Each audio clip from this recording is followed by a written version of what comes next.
jogo malaro kom pogre mano endo kod bura ma Jubilee ka wono ndino mi otiko maggi mano endo e Jubilee House mantibo ma Nairobi ka indi ka hotel negi koda ka kanini kega ne en nyasi ma bende jomoko ne nitie mane ng'ure jomoko bende ne mor kalore ne koro otiko machiel kachiel gi kino migi mamondo koro gidhi gi lar mago eko ma gin ng'weche ma dwe mar aboro.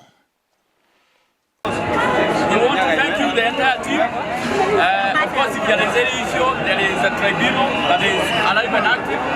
So we are happy that we have a team that is going to hit the ground.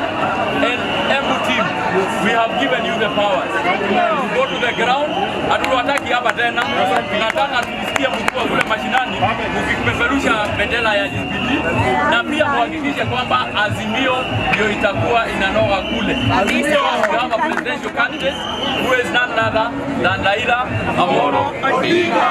Kuhakikisha kwamba hata pia kule Embu tumepata kura zaidi, tuhakikishe kwamba baba becomes the king. Asanteni sana na Mungu awabariki sana. Tumekuwa na mikutano mingi sana, hata kama wakati huu tunapoongea hapa kuna mikutano ambayo inaendelea ya Nairobi, ya Northeastern, ya mahali popote ambapo tuko na candidates, na tutahakikisha kwamba wakati tunapopata masikizano ndio sasa tutakuwa tunatoa zile cheti, na najua kwamba siku ya kesho ndio tutakuwa na zile cheti mingi ambazo tutakuwa tunapeana.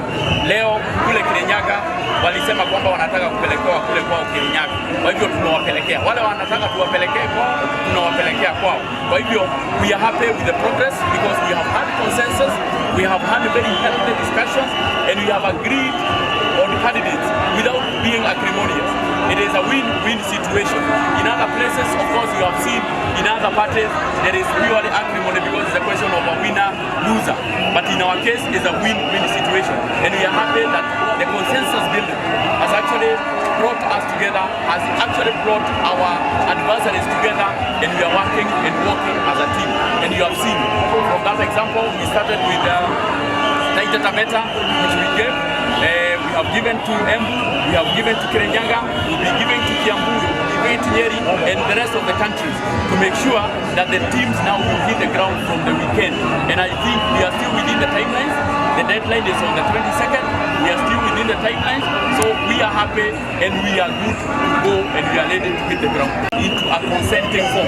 So all the certificates that we are giving have gone through that process whereby all the participants have signed and they have agreed that they have Congratulations. All the best in your campaign. Then we have Betty South